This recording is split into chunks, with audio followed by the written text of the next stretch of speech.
Welcome to a new episode of Listening Room. I'm Josiah. I have here Sean and Deben, and today we have a very special guest from the Longkangkitties, Mr. John Wang. Previously known as Sober Sean. Yes. But I think I should go back to my real name now, which is John. From the Longkangkitties. Thank you all for inviting me here today. And also, you claim to be the most handsome kitties out there. I claim to be the most handsome, whatever generic now happens to be the flavor of the day. Right. So in this particular case, I'm still the most handsome non-glow in the dark ever on the face of the planet. Right. Yeah. Right. But I think he can take it to the next level. He can say that I'm the most handsome podcaster in Singapore right now.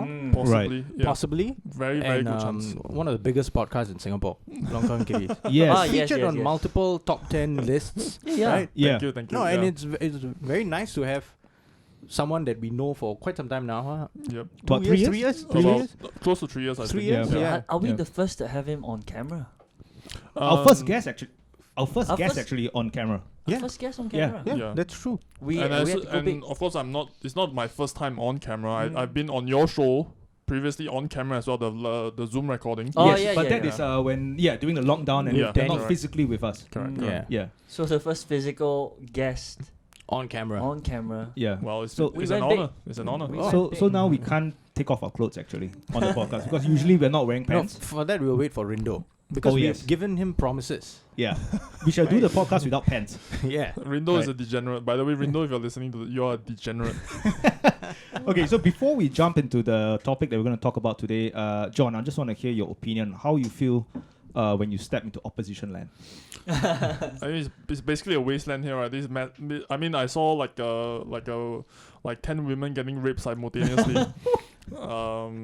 People were fighting. Not in this room. Not in this room. People were just on the bus. People were fighting over just a puddle of polluted greenish water. Right. Men were hacking each other with swords and axe. Yeah. And they were donning their fucking BMWs with spikes and horns. Yes. He's looking at Mad Max. Yeah, and drilling, the machine gun railings onto the hoods of the cars. I mean, this is what the opposition does, man. Yeah. So you voted for this. You voted for Let me this. just remind pure freedom. the listeners and the viewers that the points expressed by John Wang on this podcast is totally Fabricated. Yeah, it's fabricated and his opinions. Well, I'm not sure about fabrication because whatever he said, I did not see. So maybe he did see them. maybe he's looking into the future. Maybe just 1 year into the future. Then that is prophetic. And which constituency are you from? West Coast GRC. Oh. So that's By the one margin. That's a Dr. close Tan. one. Yeah, Dr. Tan was contesting as the yeah. PSP, and they lost by 5,000 votes, which was like fucking sad for me. I mean, the episode I recorded I haven't released yet, but I announced that I would vote for PSP. I don't believe. I mean, voter secrecy is important, but I think I should just stick it to the PAP once in a while and just let them know, fuck it, you failed. And so I announced that I will vote for PSP, and we lost by 5,000 votes, which is not bad for a first year party. Even though he is a political veteran.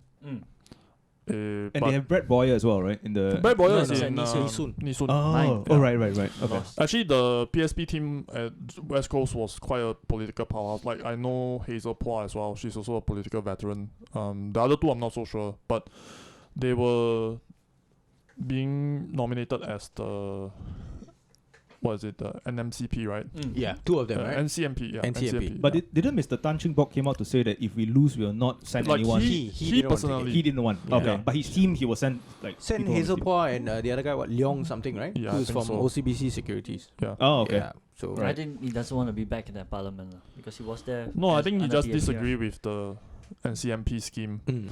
which I think is also like quite sneaky of PAP to do, to try and give them voting rights and then try to pass it off as though they are, Valid opposition. They have like the ability to affect change when it's really just a token kind of. Yeah. What can 12 opposition MPs do Yeah. It's Yeah. a veil. It's just some kind of camouflage. in 105? True. That is them like saying, oh, you may lose, but here's like some These are some scraps off our tables. some scraps Yeah. just to give you to make you happy, lah.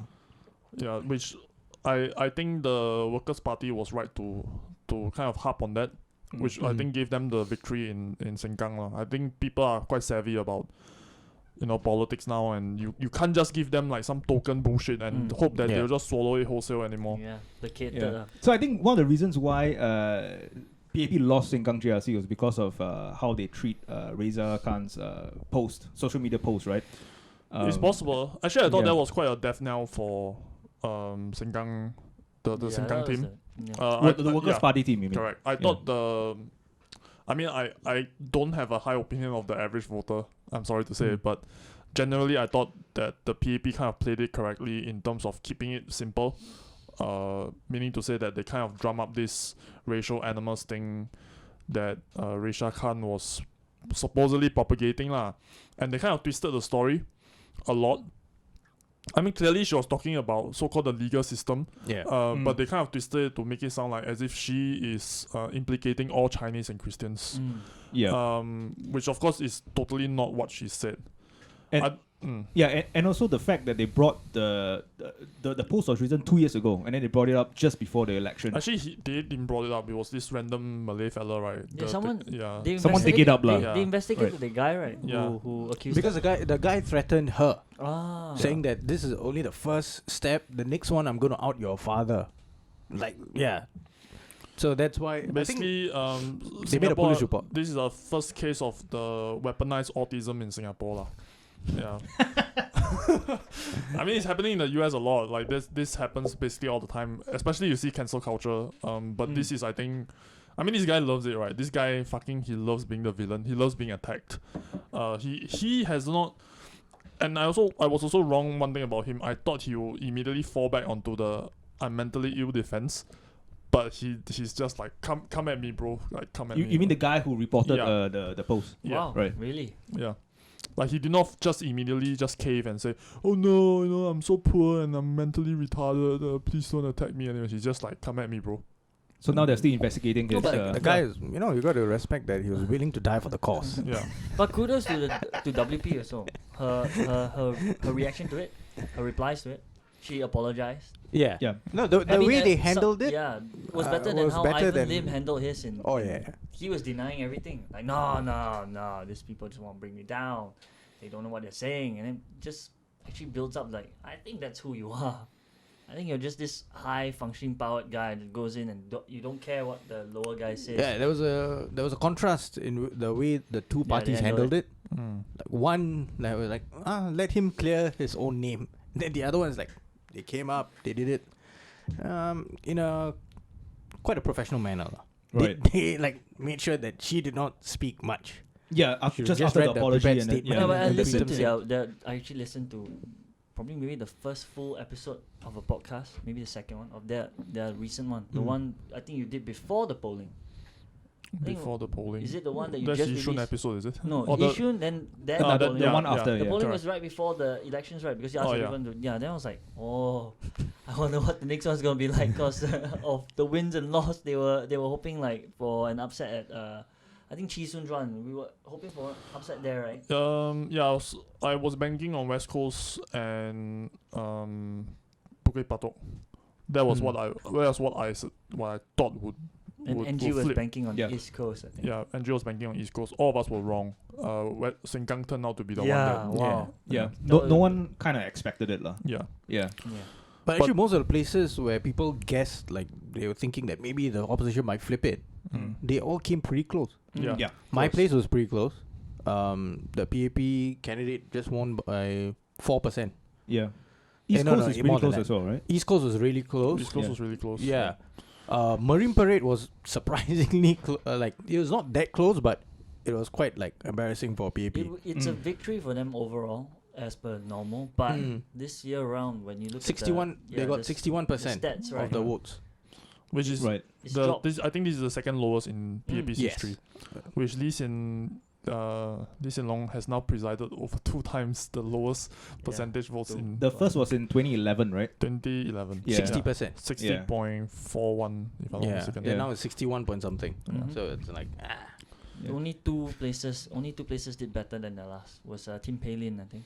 And I can't remember. She's quite strong on the ground, lah. Tim Palin. I think even Jurong, the best one here, also did poor by a bit lah. But I forgot the other one. I think it's McPherson. Oh, was it McPherson and Tim Palin. Tim Bailey and one other place. I can't remember the other place. And I think after how great Taman did in his GRC, I think everyone's calling for him to be the next Prime Minister, right? But he doesn't want to. He has the most popular vote out of everyone in the PAP. He has 74% of the vote. Heng Swee higher than Lee Kuan Yew is higher than Lee Hsien Loong. Lee Hsien Loong, right? Yeah. Lee Hsien Loong got 72 or something, or 71. Yeah. And then Heng Swee Keat is like 50 something, like come the fuck on. Barely made it. Yeah, you barely made it. You almost lost Chan to. Chun Sing also didn't do that great, right? Chan Chun Sing was like 60 plus. 60 plus. Yeah, at Yeah. Tanjong Pagar. But Yeah. Tanjong Pagar was never like a. Like Tanjong Pagar has always been a it's very always strong PAP. Because Lee Kuan Yew was there. correct. and Lee Kuan Yew was there or in Holland Bukit Timah? No, Lee Kuan Yew was there. The- I know Tanjong because Pagar. I used to live in Tanjong Pagar GRC. Okay. And I never voted until I was like 20. Like back only Because always 20. walk overs. Yeah, only 2015 when Lee Kuan Yew died. Then I got to vote. So this is only my second time voting. When it got contested. Yeah, correct. I hope you didn't go into the polling station. Yes, finally. It's like what? No, man. I meant voting. Not because of that. I'm sorry. Yeah. Also, your podcast, you just released a post on Instagram and Facebook saying that you reached 20,000 listeners. Yeah. 20,000 listeners, 20,000 listens. So Listens. I mean, it's a bit weird how they calculate it. So every time someone clicks play, you count as a listen. Right. So we just reached 20,000 after close to 3 years, I think. I mean, it's a milestone for us, lah. It's not like super power or anything like that. But I mean, it's quite a proud moment for me and the Longkangkitties. So I calculated based on the number of listens and the number of listeners, based on some analytics that's provided by the various platforms, we are just slightly below the top 50% podcasts of the world. Yeah, of the world. So there's like 800,000 podcasts or something like that. There's like stupendous amount of podcasts. So when you talk about listens, that means one person can click multiple times to listen. Yeah, and that Yeah. considers as one, right? So there's like. So who has been clicking it for you guys?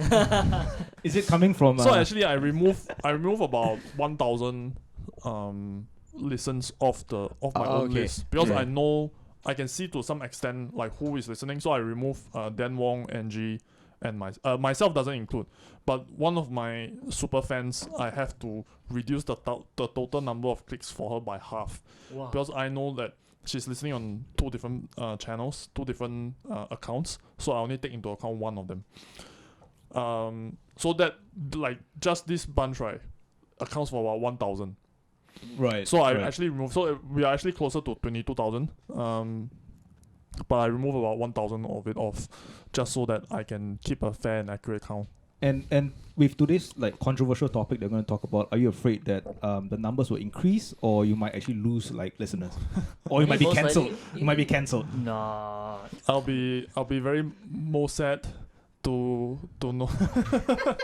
No, I don't think he has to worry because. Or we might not hear from John again. You know, I don't think the Singaporean authorities are even bothered the about other thing is about fucking the listens that Epstein we and get. Maxwell. Suddenly you log into your Facebook account. Hey, why can't I get in? My password is correct, but how come my account is locked? I might fall down some stairs and land on a hammer. I don't know. So I think this topic has been covered by many media personalities already, lah. I think we are actually quite late to the game, but as far as I know, right, there hasn't been any one channel that kind of compiled what I've compiled. They kind of done it all like separately and each within their own sphere because this topic is so fucking huge. So today, what I endeavor to do with this particular topic is to give like a very broad overview of what is going on, and then for the individual precise things that you want to go and investigate, by all means, I can actually let you know as well, like how do you get into that. But yeah, I don't think anybody has done what I'm doing. I might be wrong, but you know. No, we have to introduce the topipic though. Or Yeah. are we going to cover that? Yeah. The big one. Yes. Apart from the polling stuff. Polling stuff not big already. Yeah, it's been over. Out of the Over. news, out of the Yeah. news cycle I now. mean, 1 year from now, this whole place is going to be in thick In crap. ruins, We're going to see so- the evolution of it. Yeah, we might have to like go to your place to record next time. So we're going to talk about, one of the things we're going to cover is the pedophile ring, is it? So It's it a will be small Jeffrey part. Epstein and Ghislaine Maxwell. Ah, Yeah. Okay, Ghislaine? Ghislaine It Maxwell. could be like Ghislaine. Like, Ghislaine, like yeah. as far as I know, I've heard like at least 4 different pronunciations of it. Can we call her cunt though? Yeah, I'm sure. Yeah. I'm sure. Yeah. The Madam Madam. Maxwell. Madam Maxwell, She okay. was Epstein's ex-girlfriend, right? Or is it Allegedly lah. Yeah. Like air quotes girlfriend lah. Ah. I mean, whether this fucker actually is capable of having girlfriends And or not. before we jump into, I think let's just link back to our first podcast that we did regarding this pedophilic ring. Yeah, so that called was The Finders, The right? Finders, yeah. So try as I might, I can't really find any specific links between The Finders and Jeffrey Epstein. Yeah. There is some very tenuous connection, but no real evidence behind it and no real world implications lah, so to speak. But The Finders was a group of CIA spooks as well, glow in the darks, that was trying to create like this underground sex ring that involves kids, most likely to blackmail top level politicians and high level individuals within society. So what they will do is they call it the love trap kind of operation, sexual blackmail. But of course, what happened with The Finders was that it kind of devolved into something else entirely. The founder of The Finders is Marion Petty Jr. and he kind of became like this hippie commune figure where he was actually not so much involved with the CIA any longer and actually going like balls deep literally with the kids in his rings and trying to really create the commune. And some of it involved not quite like satanic ritual killings of animals and whatnot, but very close to it. And this thing was big news last year because the FBI released like a drop, right? Yeah, like some of the secret documents that were declassified.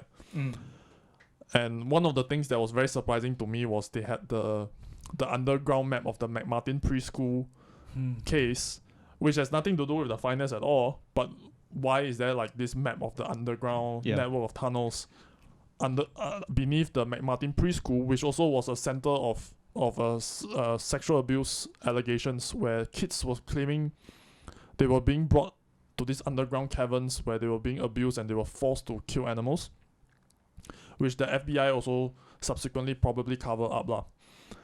And so now with Jeffrey Epstein, it's a little bit different. I don't really see like any specific links, but the premise kind of remains the same. Jeffrey Epstein was also recruited out of OSS, which was the old name of the CIA. Same thing with Marion Petty Jr. Marion Petty Jr. was also recruited out of OSS. Right. But by different people at slightly different time. Marion Petty was in the 40s. Jeffrey Epstein was, I think, in the 70s or the 80s. Right. When CIA was really established lah. Yeah. Yeah. So then, with Jeffrey Epstein, I think it's very clear that he is still full on working for various intelligence agencies. Of course, what people were suggesting is probably the CIA, but I think he has greater links to Mossad than to the CIA. And we can get into it as we delve deeper into this particular subject. Right. Yeah. Also, for all those of you who have not heard our Finders episode, you can check it out on both the Longkangkitties and our Listening Room podcast. Yeah. And also shame on you. Yeah, I think it was recorded September last year. Yeah. Around October, right? Yeah. Yeah, so it was more than like I think an maybe hour even and a half.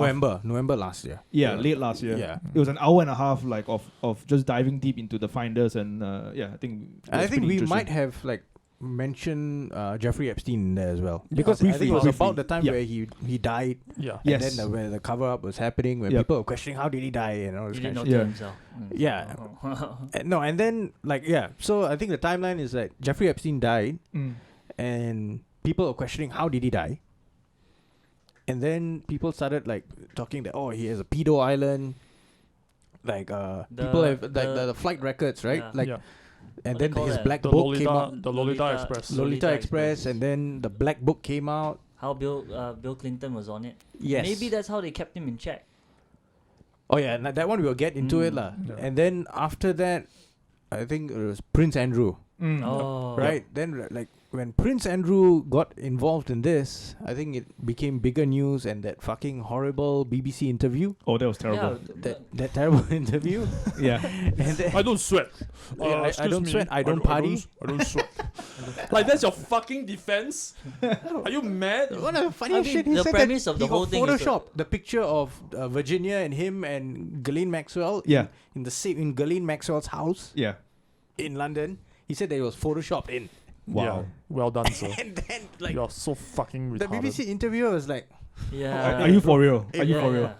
He's probably lost in his own like grand. I'm royalty. I can say whatever. I yeah, want. that can was get away with fucking one train it. wreck I mean, of the whole premise interview. of the things that he flew down for 4 days.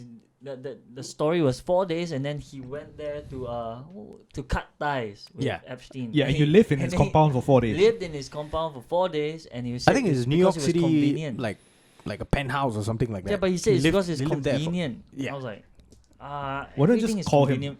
Everything is convenient for you. You can even book like a 5-star hotel on the. I don't link. recall how long the interview was, but he just spent like segments of the interview taking turns to shoot himself on different foot, then different the part other of the foot. Yeah, then the thigh, then the other thigh. I thought they were supposed to have some earpiece inside. You can't say that. No, don't say that. Don't do this. No. Remember what we said in the. No, don't. He should just have gone into hiding rather than do an interview. But let's keep in mind, it's the BBC, and they were fucking covering up for Jimmy Savile for don't know how many fucking decades. That's true. Yep. That's true. And Jimmy Savile, fucking close to Prince Charles. Yep. Yeah. He was used as a go-in-between for Princess Diana and Prince Charles and the royal family. Like, why do they love the diddlers so much? And introduced by Lord Mountbatten into the royal family, who was also a diddler. Jesus Christ. I think they mistook the expression "good with kids" Yes. and they turned it a bit. It's like, Jim that- will fix it. He's good Yes, with he kids. can. Like apparently too good with kids. I think this now is the point in time where I want to clarify that I actually hate kids. You what? I hate kids. you want I can't stand them. You want to separate yourself from that, right? Yeah. Okay. Yeah. So We can spin that as well. You hate them so much, you Do abuse you them. wanna all drown- the- do you wanna every drown chance them? you get. no, I think they're cute when they are not crying, but once they Okay. start crying, you just want to. So what would you slap do? them. Would you just This- push the kid this into a honestly shallow doesn't pool? sound very No, good. just hold it by the ankles and then dip it into Dip the it pool. inside. Yeah, until the crying stops. And then the breathing stops. Baptism. Yeah, Different Yeah. kind of baptism. Oh my Baptism god. to death. yeah. At least it's That's not what- baptism of fire. Yeah. Yeah, That makes me more sad. I'm just gonna keep using this joke, but I love it. It's a dumb fucking joke, but I love it so much. Yeah. Yeah, okay. I- So I think that was then Ghislaine Maxwell, people were like, wait, where's this lady? Mm. And then conveniently the Netflix documentary came out, the 4-part documentary. Yeah. Which I where- did not watch lah. I got a feeling that anything that comes out of Netflix is just complete bullshit lah. It was And- bullshit, and but in fact- it was interesting because what you're saying is true, because they were like not showing his ties towards like intelligence or anything like that. They just like cut like Yeah. I think Make if him they out to did, be they like were- just one evil man doing all these things on with his own. his right? evil like girlfriend Yeah.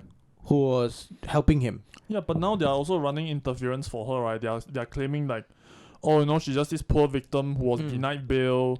Geraldo Rivera just recently came out and just like attacked the judicial system and said that, isn't it innocent until proven guilty? Why is she denied bail? Like, this bitch has like 4 passports, man. Like, what the fuck? Yeah, Like, how do you she have can 4 disappear. passports? Yeah. Correct or not? I mean, I know her dad have all his kids in France for the express purpose of dual citizenship, so that he can be all their kids can be France and British citizenship. Yeah. And she has an Israeli passport. Yeah, and she has Big Israeli- Jewish, right? Yeah. So it's like this bitch is the pure definition of a flight risk. Like, how can you possibly grant her bond? Grant her Yeah. bail? Like, this is ridiculous. Okay, so should we start from the beginning? Oh man, where do you want to start? Should we start from Jeffrey Epstein from the Yeah. beginning and then I build it think- up all the way to now when the recent news of So we should start. Maxwell being caught? Yes. Yeah. Yes. And Actually, when she will die. The prediction on We'll the end over up- under. How will she die? When will she We'll die? have So- 4 different predictions at the end. So we of will it, place you our know. bets at the end of this episode. So you stay to the end of the episode. We Yeah. place our bets onto when Maxwell will die. Okay. How? And then eventually, if she dies, then we will meet up again in this same room, and then we'll sort out the cash and record it for you guys. You see, that's how desperate it's become. He needs that cash because Yeah. he knows this place is like going. This place is I burning think, down. I think Dispute, maybe next year, right, it will be better for you to barter in cigarettes instead. Maybe I should just like offer You're you. gonna stockpile on the Cigarettes and more gardenia bread. essential stuff. Yeah. Yeah. Gardenia. You can I think if I give you sugar, you can brew moonshine from it, Right. and then you can. Why? He just if he the needs the bread and apples. If the is fine. second wave of COVID hits, I might be bartering with face masks. face mask, yeah. Mm. Yeah. Yeah. I think Hand that- sanitizers, face Face- masks. Oh, Yeah. with So now what? I'm hoarding Ser- shit. Services, is it? Huh? Services. Services. Services rendered. Like, what's gonna be? How are you gonna? Hand fund Yeah. it? jobs. Yeah. Yeah. Massages or foot massage or I don't know, anal cleaning, whatever that is. Well, okay, where do we start? Epstein. How did he get involved in this whole thing? What was he pulled in? You said OSS, is it? I tell you first of all, okay, let me Oh, he's getting his notebook ready. let me Yeah. get my He's gonna- notebook out. Okay, so He's investigating. actually, should we start a little bit earlier? Should we start from like way before? Because I think it's a bit more interesting that way. Yeah. When we kind of lead up to him. like deep dive like all the way back back even to the prohibition days. Whoa. Oh, okay. Okay. So of course back then the United States government they prohibited the sale of alcohol, and so what ended up happening was there was this great increase in the organized crime stepping up and supplying alcohol to various people, like various establishments, so on and so forth, right? So one of the people actually that service this need, actually there's a few of them. So just keep in mind a couple of names, Brofman and Meyer Lansky. So these guys, one of them is Jewish, the other one I think is Canadian or American. So they were kind of like principal mafia pieces, right? That became extremely rich as a result of prohibition, and later transitioned to become so-called legitimate businessmen. A lot of them kind of like enter the market at the tail end of the prohibition. In fact, I think it was Brofman who was advised by Churchill saying that you should start making alcohol now, because he got news that prohibition might be coming to an end. So, okay, so now we have this established, right? Then after that, we go into the McCarthy era. In the 50s. Of this fella, his name is Roy Cohn. Okay, so Roy Cohn is actually Another Jewish name. this fella is okay. So with regards to the Jewish mafia and the alcohol mafia, right? How they managed to keep everybody in line, and how they managed to keep earning money and stay above the law was sexual blackmail. So they will host all these lavish parties. They will have surveillance in the various houses and whatnot, and then they would actually use all this as blackmail.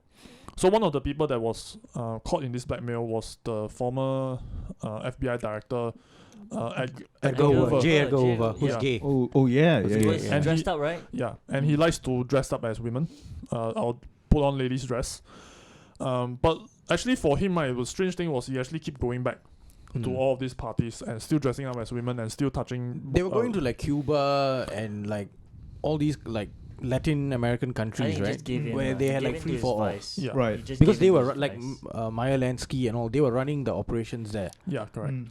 So then, after all, like in the midst of all of this, right, Roy Cohn came about to be one of the right hand man of a senator, and he became very aggressive in terms of trying to prosecute the illegal alcohol thing. But of course, in the end, it kind of all falls apart. Prohibition ended, and he was kind of like promoted upwards and upwards until to the point where during the Reagan era, he was kind of pushed out of politics, but he became very influential in the world of law. So he was a lawyer. He helped a lot of people attain federal judgehood, and in fact, one of the person that he helped, okay, prepare your asshole for this, is Marianne Trump, Trump's sister. Okay. And Trump himself have said that Roy Cohn is his mentor. Okay? And Roy Cohn, he actually took a playbook out of all the Jewish mafia's operation, right? In terms of sexual blackmail. Okay? So, coincidence, mentor to Donald Trump, very, very influential in the world of law, in the world of media. Who knows? However, okay, so let me just go back to my. I got so much on this fucking Roy Cohn fella. Look at that. Look at that. Cohn is C-O-H-N, right? Yeah, correct. Cohn, right? Yeah. The only one Can we spell C-O-E-N also? C-O-H-E-N also. Oh, right, yeah. Yeah, they have Like the Cohen brothers. Yeah. Right, yeah. Like Sacha Baron Cohen, all Right. Jewish names. So, all of it, right, kind of plays into how subsequently the United States intelligence services, right, begin to create frameworks, right, for how they're going to use these love traps, right, use this honeypot thing where they entangled politicians with blackmail material. So one of the other principal fella was William Barr's father. I didn't write down his name, but William Barr's father, right, was the one who recruited Jeffrey Epstein. Right. Yeah. To the school, right? Yeah, correct. William Barr was the Attorney General or something, right? Yeah, currently, right? for Yeah. the Trump administration. Yeah. Right. Yeah, and also keep in mind that he was actually instrumental in stonewalling the Congressional Pike Committee to investigate CIA blackmail operation. Oh. Yeah. So he's deep into the. He's this deep. whole- He's fucking deep into it. Right. Okay. So, yeah. Do you guys want to say something else first before I continue? Because this I can go on forever lah. So I rather we just like kind of like dissect what's going on. So here. that means there's a direct link between Donald Trump to Epstein. Besides them actually meeting together and like Mar-a-Lago. there's a and all lot that. of connection. Yeah, Yes. they met once Between his family as well and like. when they were younger. When the younger Trump met Epstein, and then later on he distanced himself, right? Only when the news, when Epstein was convicted as a sex offender, Yeah, right? Then correct. Trump. distanced There are himself. many stories about that, There stories about him, like Jeffrey Epstein, hitting on young girls in Mar-a-Lago and all this kind of shit, and then they kicked him out. Yeah. There are loads of stories, but let's get back to where Epstein comes in. So he gets hired to a school, which is like Dayton High School, right? yeah, Yeah. and he doesn't even have a fucking degree. Yes. Okay. So interesting point on this, right? It's a Netflix documentary actually mentioned this school. Yes. And him being hired without a degree, but it failed to mention who hired him. Who hired him? Oh, Yeah, they did, but I don't think it was. They mentioned William. I don't think they could. I think William maybe Barr's father They or might what. have Yeah. vaguely pointed Yeah. that it was some higher up, but they probably wouldn't name. The Or Netflix maybe one they is, might have. I don't that recall was in the first episode. The funny Yes. thing is, Yeah. Netflix isn't. I mean, like the same thing that happens with all the other social media stuff. They promote themselves as being a free media. Like they'll Yeah. put stuff that's not controlled by. But I can tell you, if they really expose this kind of stuff, they won't have 4 episodes of it. It wouldn't even be They released. actually did not expose anything. Yeah, it so was that's why really it's like- allowed to be released. It was really material that was out. Like people have been doing research on this for a very long time, and those people who have been talking about this have always been considered as conspiracy theories, fringe. What fuck they're talking about? Intelligence. There's Right? a current thing is going on with Facebook also, right? They're controlling what you can post, what you can't post. Yes. They send you things as long as you mention certain keywords. I think pedophile rings. If you mention something about pedophile rings, they shut you down. They COVID, prevent, COVID, and COVID, I think. 5G, all those like terms And are they're all those actually hot not words, supposed keywords, yeah. Keywords, to yeah. do that. I think they're not really supposed to. They're What do you mean they're not supposed to do that? No, Like, they are who's private stopping them? Yeah, private Private company. company. though. Yeah. Yeah. Yeah. Can't. Nobody's holding them accountable. Or like who's stopping Yeah. them? Yeah. Yeah. the Silicon 6, I think. Google, Facebook, Twitter, YouTube, and I Which can't is part of remember Google, the- yeah, I but can't remember the- Elon Musk, does he consider? No. No. No, this one's Elon Musk might be our guy, by the way. Mm. He might be our guy. I think he's trying to expose a lot of all these shenanigans as well. But Elon Musk has been apparently he is also Didn't he has met Epstein a couple of times. Yeah. Didn't he and Amber Heard, like, news are coming out that they've been, like, fucking on the side? Fucking, yeah. Yeah, and then, like, she apparently got a black eye from him or something like that. And then She gets a black eye. Serious? She gets a black. I was reading just the headlines, lah. She gets a black eye just from looking at the coffee machine, man. You hear stories about her and Johnny Depp, and you're like, whoa. That one's a whole other can of worms. What's going on, man? She defecated on his bed. Yeah. You know what? You know what other circumstances where things defecate on your bed because they don't like you? Oh yes. Dogs. Yeah. Dogs and cats. If they don't like you, they poop on your bed. Yeah. And apparently she didn't like him that much. So now everyone is switching. Everyone was like demonizing Johnny Depp for being like an abuser or some shit. And then the other side of the story the switching came about when Johnny Depp released the audio tapes. Yeah. That was when like people were like, wait, hang on. What is going on? That happens for them. Like somebody comes out with some incriminating evidence, like there is a ring. Like you know, you just hope for something. This is actually saddening. John just said from the prohibition era until now, and you can see the ones that people are supposed to trust. The CIA are not trust lah. I can't actually say they're based on trust because they are based in secrecy. When you use words like trust, right? Yeah, that means you're already letting go. You know, you're just like you handle everything. So you are like. And you can see the way they handle it. Hands off. I'm not going to take responsibility for it. Like you can't trust any of these guys. You can't trust like government at all. How sad is this? Like everyone there. No, but I think oversight is the proper word, lah. Yes. Probably. When it comes to intelligence. I mean, the main thing is the media, right, was supposed to be. Our watchdog, right? They're supposed to be covering all these things, but none of them are like doing anything about this. Yeah, they waited till the very last minute because technically they are also part of it.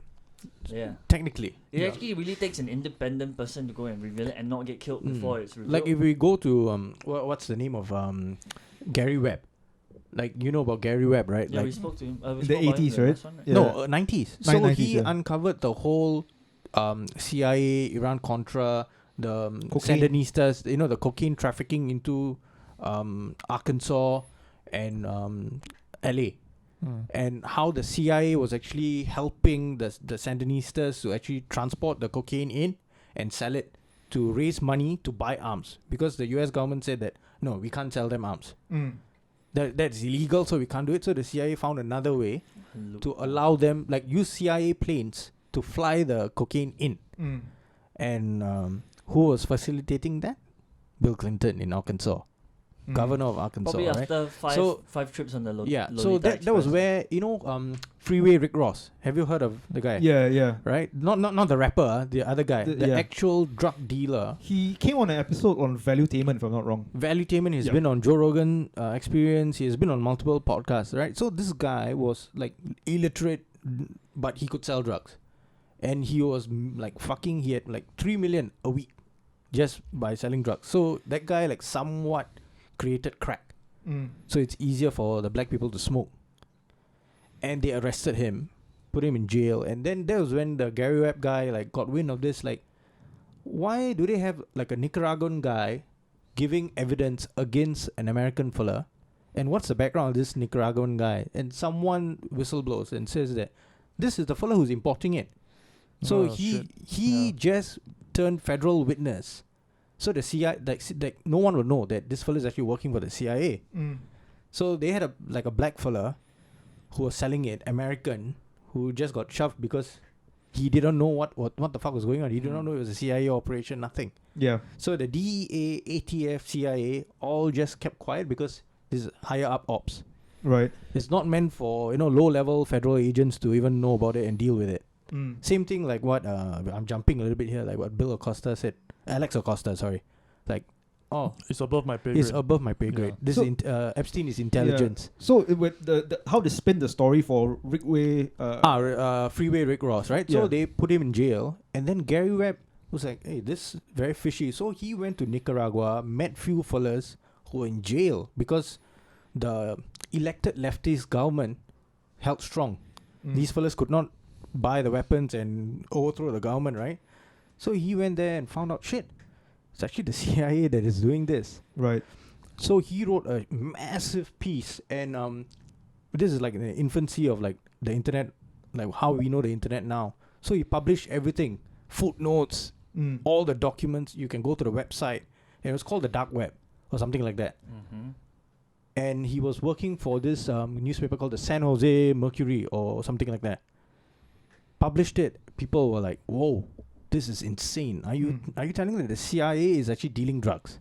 Yeah. So it's like twist the words, right? It's not CIA is not dealing the drugs. They're just helping to they're helping the the logistics drugs. the logistics. To destabilize the government there. So like one of the I think congresswomen or senators now, she's still in one of the houses. So she was from California. So she was the black community is ravaged by crack and everything. So they made it a race issue. But when it was like a higher level problem. Yeah. Isn't it during that time where the film American Made by Tom Cruise? He played Barry something, the US pilot. Barry Seal. Barry Seal, right? It was during this time as well, right? Yes. Where he flew for the CIA. Correct. He was the one actually flying piloting the Yeah. So what happened after that is that they started to assassinate Gary Webb's character. So they were like, oh, this guy has been having affairs. Like, oh, he had an affair. He's not a good father. How can we trust whatever he's writing? And Washington Post wrote something about him. New York Post wrote something about it. LA Times discredited whatever. They were like, oh, we contacted CIA, we contacted FBI, and the reports are contradictory. Right. And apparently a lot of his witnesses disappeared as well. Yeah. So they're saying that But they gave him an award saying that you deserve this award for valiant journalism, right? After that, he was found dead. Yeah. Said suicide, but he was shot to the back of the head twice. Gun. Yeah. He's quite flexible in his youth. So with that, right, he actually was like like starting to uncover more things, as he was like, man, like I touched one thing and I'm uncovering like all this kind of shit. I think I should go and find out more, like what is happening on the other side and everything. And they got rid of him.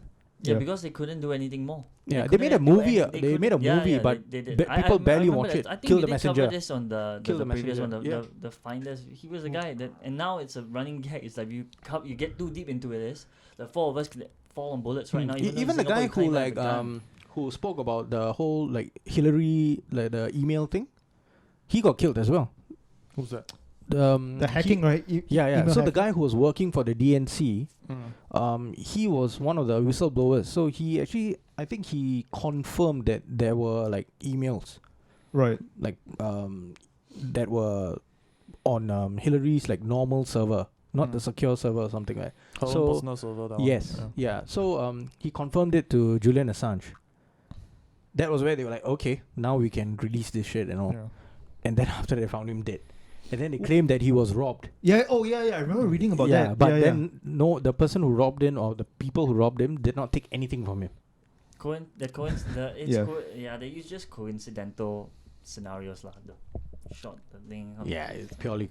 But that's actually poor execution. Why would you shoot? I think the guy went in. Bam! No, wait! It's make it look like a suicide. It might be a noob lah. It might be a noob. It's like, oh. Trigger happy. I shot him in the back of the head. What do we do? Do I shoot him? No, please give me the gun. And he's like, give me the gun. Give me the goddamn gun. So the whole like the world of conspiracy, right? Is if you get into it, it's deep. Yeah. And then you will like what John was saying earlier on. You will find links to it like everywhere. Like almost every fucking like major incident in the world.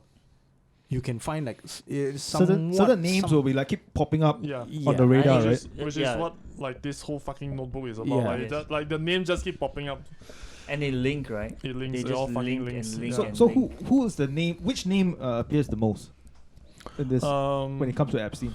I would say Les Wexner. So the CEO of Victoria's Secret. Yes. Yeah. And in the Netflix documentary, they make him out to be some like naive guy who like, like I was charmed by Epstein. Yeah. I just they did not even interview the guy. Oh. He was not even like in the documentary. They put a clip of him giving a speech or something. Yeah. Yeah, but he denounced the Epstein and saying it's horrible and he lied to all of us. They made it seem like Epstein used his charm or whatever to actually like steal the money from him. Like do something to him and siphon the money from me. Sorry, that's not what happened. But of course. Yeah, you don't become a billionaire by being naive lah. Yeah. It's just not the way. I mean, okay, so moving on a little bit, right? So now that we understand a little bit about the prohibition and all that, so let's move on to modern day, which is the mega group. So this is the next piece of the puzzle, right? That we kind of need to delve a little bit into. So the mega group is this informal group of like extremely wealthy individuals. So here are the known people who are in it. Sam Brothman, we mentioned his name early on. Right? We know Max Fisher. Max Fisher is also well connected to Roy Cohn. Okay, Donald Trump's mentor. Ronald Lauder of the Estee Lauder fortune. the group, yeah. Okay. Steven Spielberg. Lester Crown, another known associate of Roy Cohn. Lawrence Tish, who used to work in OSS, and of course Leslie Wexner. So the Ronald Lauder, right, is also another interesting fella. So this guy, I mean, he's a fucking cosmetic man, right? He's a fucking cosmetic man. But sometime after I think Ronald Reagan's second presidency, he was appointed U.S. Deputy Assistant Secretary of Defense for Europe and NATO Affairs. Like, why? Yeah. Like, what qualifications does he have? He was Nothing, dropping right? foundation on certain countries. Yeah. So he is actually he's also part of the B'nai B'rith, which is the parent organization for the ADL lah. Okay. Yeah. And Lauder also subsequently became ambassador to Austria. Now, the funny thing about this, right, why I mention it is Jeffrey Epstein has an Austrian passport. Okay? Which is actually very strange because Austria at that point in time did not just simply issue out passports. I mean, they were a very isolated country. So as to how he got the Austrian passport with no known connections there, right? And the only one person that's connected is Ronald Lauder, which is now we know part of the mega group. All of it is very suspicious lah. And the only reason that we know anything about the mega group, right, was actually part of a leak audio. Okay. In this leaked phone call, right? Okay, so this intel officer was asking, I want a copy of the letter signed by Arafat and Netanyahu. Okay, there's some letter, there's some agreement that both of them have signed, and we need a copy for that. And then the supervisor on the other end of the phone responded, "That's not what we use MEGA for." Okay, so this is all of it at that point in time was completely out of context. Mossad was claiming that MEGA is just a keyword for CIA.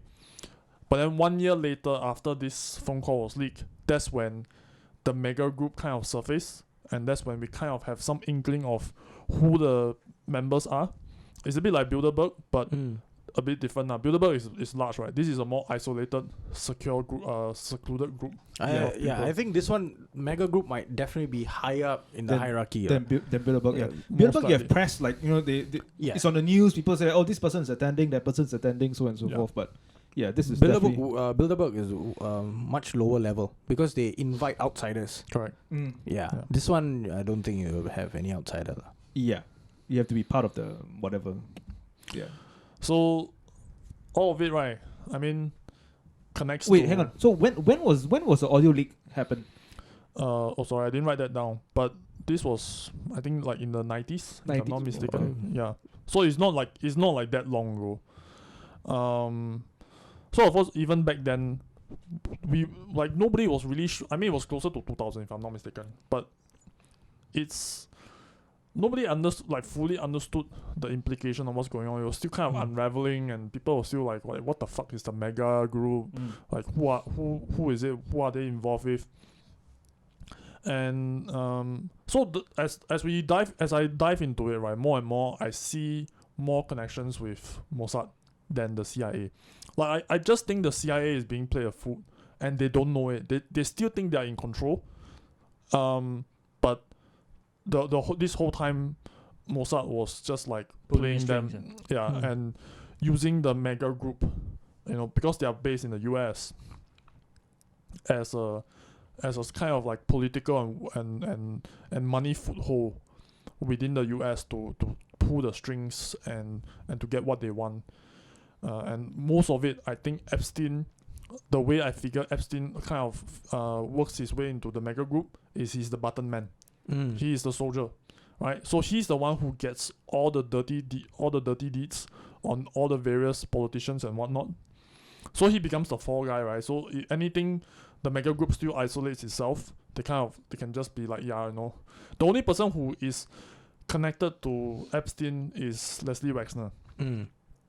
And the reason for that is I think Leslie is an arrogant fella lah. Like, you know, he's the CEO of Victoria's Secret, of L Clothing, and that he is also one of those kind of guys who like to get front and center in the media. Loves the fucking attention, right? Loves having like women around his arms and so on and so forth. Yeah, the mega group, right? Like with that whole shit, and when you said about Les Wexner, right? Yeah. The only thing that came to my mind is that maybe Les Wexner, right, was like Epstein's handler.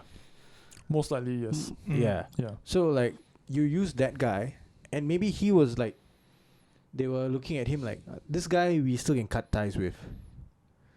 He wants to be up. Yeah, he wants to be up front with the media. He wants to be seen and everything. The other names you barely see them. Yeah. You like most of us won't know. Yeah. Those are but then you will say, oh, this guy owns Victoria's Secret. Victoria's Secret, right? Then you're like, fuck. Oh, I mean, for a time, what happened was Epstein's wealth was called into question, right? So everybody knows I think it's still being called into question. Yeah, because like, where did he get his money? Yeah, but I mean, like doing nothing. Like back then, everybody was just like how the fuck does he get all this money? Like nobody can find anything that he does on the stock market. I think that was the. I think they have tried to subpoena the records, right? Yeah. From his trading company, from his brokerage. Yeah, but still nothing. yet to get anything. So then that's when they felt a bit of pressure, and that's when Leslie Wexner, the only billionaire so far who came out publicly and say, "Oh yeah, Jeffrey Epstein manages my money." Yeah. Like he's the only fellow who came out and said that. And that was ages ago. Yeah, that was I felt it was like to give him credibility so that other people will be like, oh yeah, so that's how you got your money. But of course, it doesn't account for like the vast sum of wealth lah. I mean, maybe 50 million. I can say, okay, possible. That is your fee. You know, I mean, he's like Leslie Wexner is a billionaire after all. What's 50 million? That's like our 50 cents, right? But I mean, you're talking about like hundreds, like even just his known wealth is like valued at like 550 million. That's the known part. But what people are suggesting is Epstein is a billionaire. I mean, you don't part with like, you know, if you're a billionaire, you don't part $1 billion of your money to somebody else. Like that's not how business is done, right? You give them a small percentage maybe. Yeah. But you don't give them like $1 billion of your dollars. And even if you do, right, that I mean, you must be some service render. Yeah. Some people are speculating that part of his wealth came from Robert Maxwell, right? Yes. When just after he died, and then they realized that I think 300 million went missing in his like 500 odd million. Yeah, and 300 odd million pounds. Yeah, pounds. Yeah. And then a couple of years later, suddenly Jeffrey Epstein had this amount of money. And that meant what? He died on a fucking boat on his yacht. Yeah. Like he drowned or like what the fuck happened there? But that one's a whole other thing as well. Wasn't he with some companions on the boat? No, actually he was by himself, but there was a lot of crew on the boat. By the way, that was the next part that I wanted to get into. Yeah, Robert Maxwell. Yeah. So he's this fella is also colorful So Jewish fella as well, right? I mean, he's buried in Israel. Yeah. Oh shit. Yeah. They gave him a state funeral. Yep. Holy shit. Yeah. Okay, so Sean is not happy that we are bashing his his homeland. So this guy, right, he siphoned like at least $1 billion. I mean, this was back in the 80s. Right? Yeah. He died in 81, is it? If I'm not mistaken. I think around there. I'm not too sure. Around that period. I'm just wondering why the money hasn't filtered onto me yet. You got to join Mega. Yeah. You got to peddle some kids, yo. You got to send your resume to Mega. I like how that's one of the criteria. I think peddle some kids. It's the most important criteria.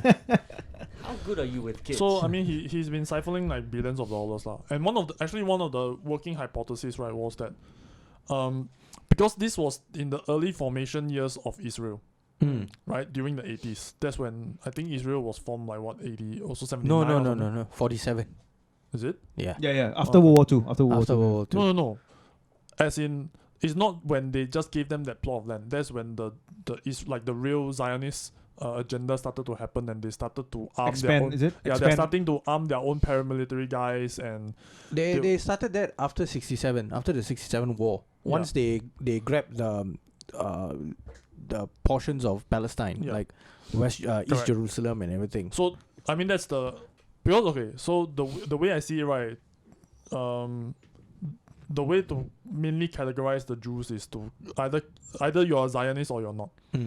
And I think the Zionists are the one that's in, like, let's be clear lah. Let's not like tar all Jews with the same brush.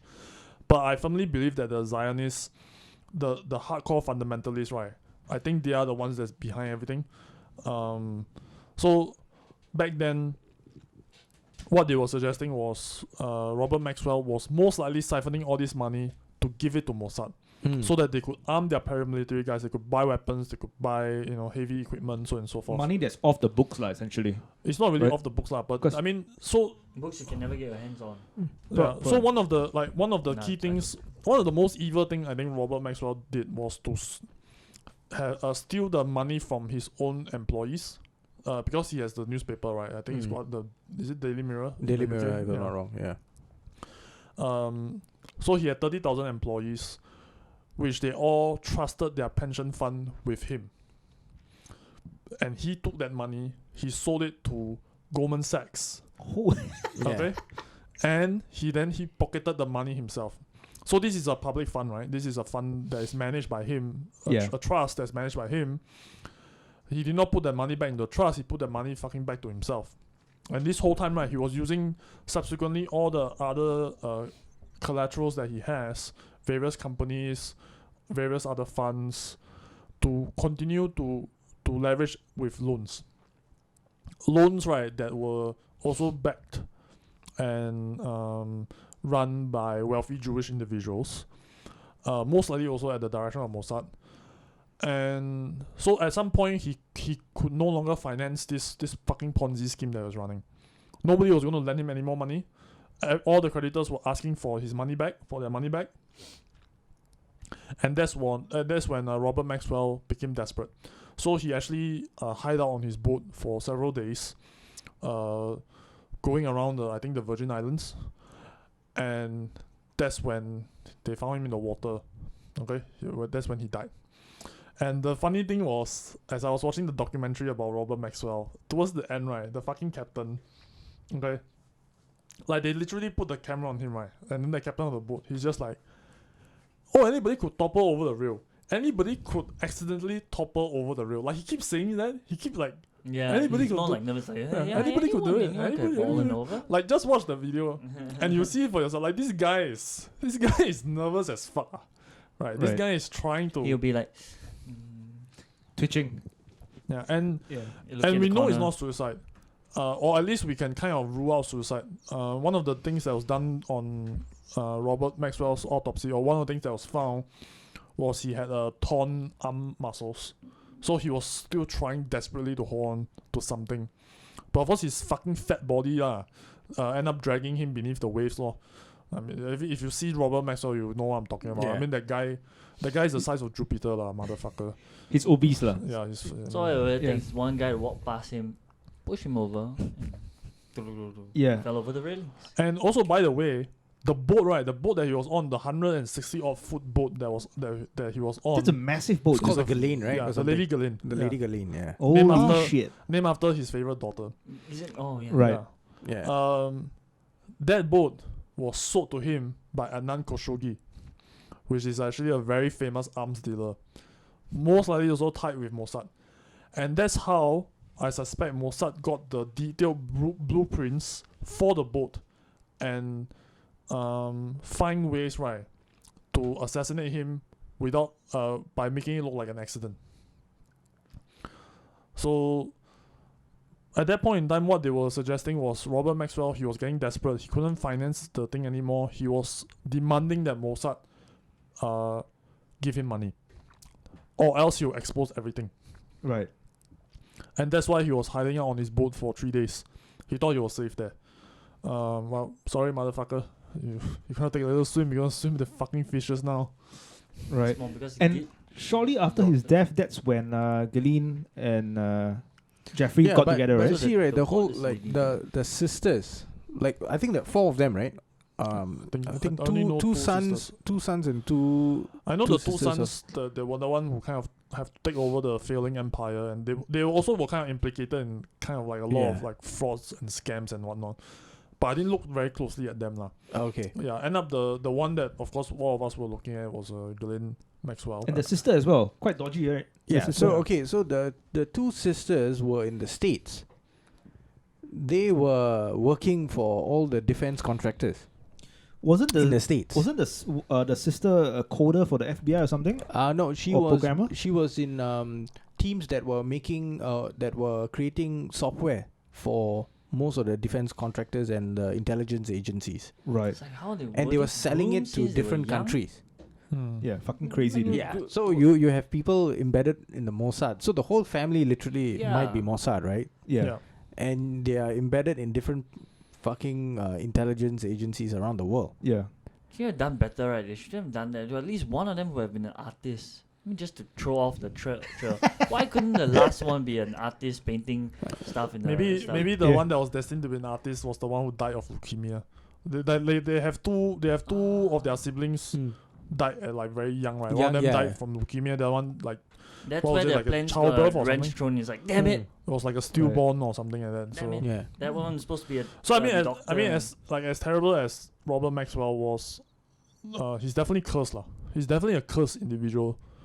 He's actually very sway, in terms of like with 2 of his kids dying at a very young age, and for him,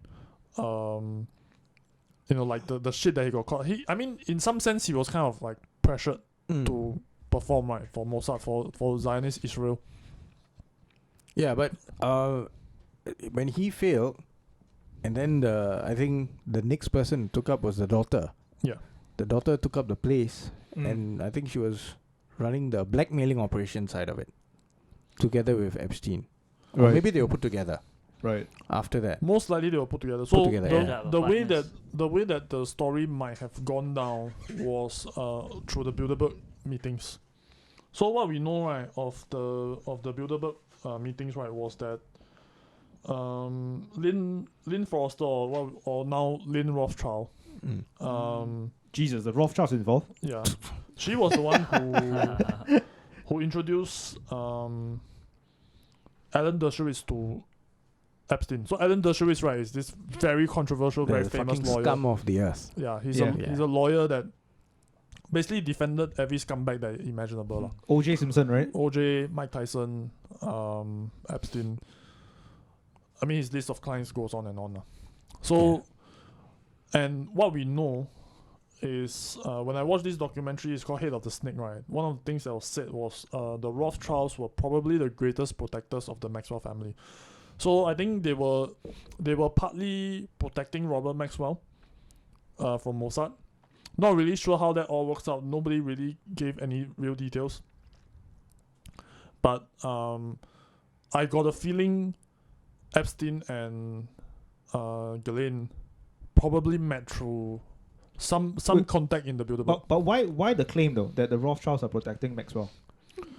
The Rothschilds had a very good base in the UK, okay, and in France, and I think mostly throughout Europe lah. Paris also, I think, not. Yeah.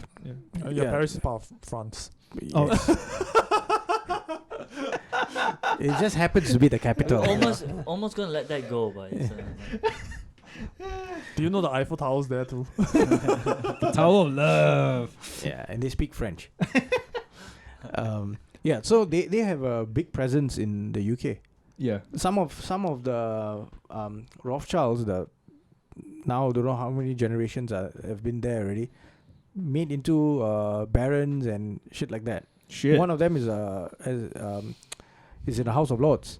Right. Right. Which So also most likely is how they got to know Robert Maxwell.